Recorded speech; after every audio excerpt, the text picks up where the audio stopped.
Hi all, I'm Katie, and today we're going to be looking at my least favorite reads of 2020.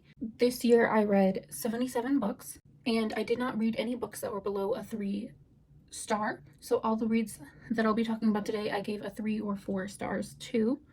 I am aware that some people may not have the same opinions as me. These are just my opinions, so it's okay if you have different thoughts. If you do want to discuss any of these, if you had different opinions than I did on any of these, feel free to leave a comment down below and let me know that.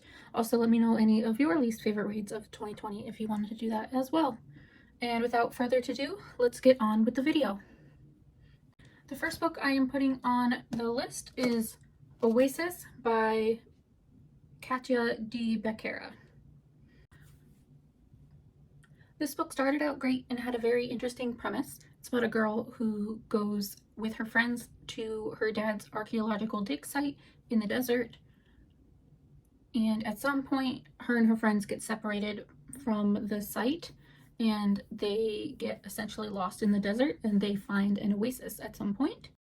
And at that oasis, things get kind of weird, which I kind of expected it to do that, but it definitely had some Twilight Zone supernatural-esque vibes to it. I did fall in love with a lot of the characters in this, including Alif, who is the main character. But with the ending, it just kind of fell flat for me, which is why at the end it ends up on this list. The second book that ends up on my worst reads of 2020 list is 2 a.m. at the Cat Pajamas by Marie-Helene Bertino.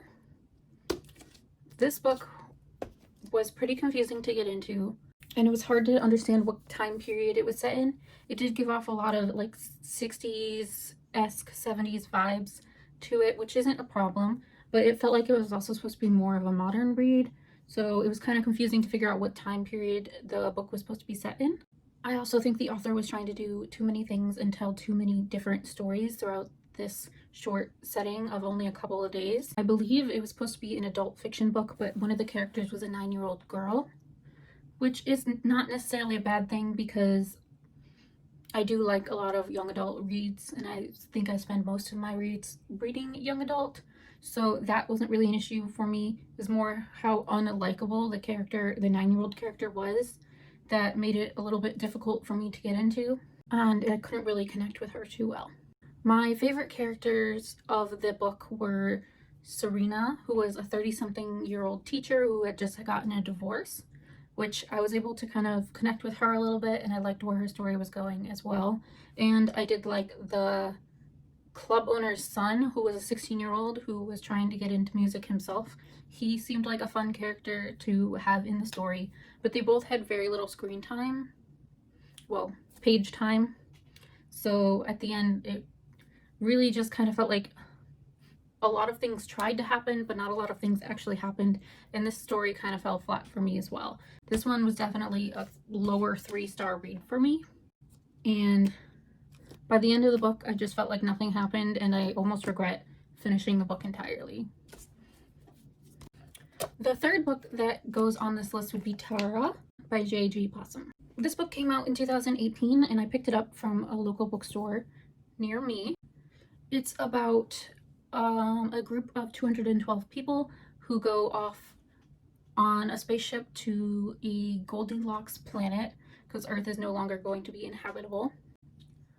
When they get to the planet, however, they find out that other alien species has already tried to settle on the planet, and they have to work with them. This book was a little too technical for me and a little bit telly.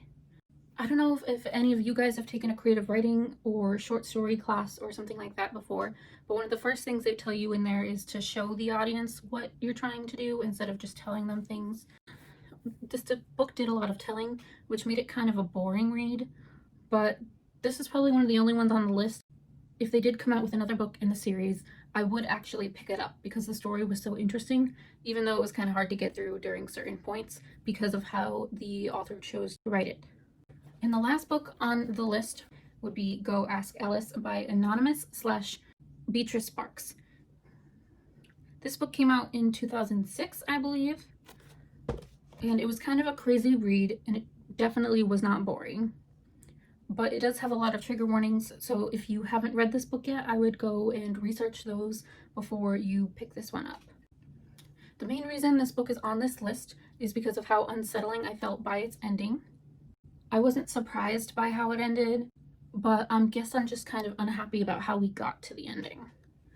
It left me with similar thoughts, feelings of how I felt after I finished Suicide Notes for Beautiful Girls by Lynn Weingarten, which in that book I had to reread the ending 2 or 3 times before I understood what was happening.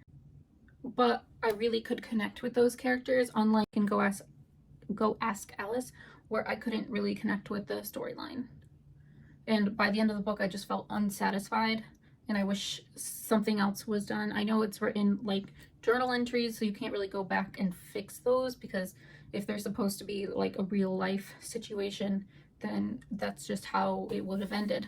So I understand the ending, I just didn't feel like the book left us off on a good feeling, which is why this book is on this list, and it's also why I give it a 3 stars. Alright guys, that's all of my least favorite books that I read in 2020. All in all, I think it was a pretty good reading year for me, with not many books that would make it onto this list. Let me know in the comments section below if you read any of these books and what were your thoughts on them. If you enjoyed this video, please hit the subscribe button and look out for future videos from me.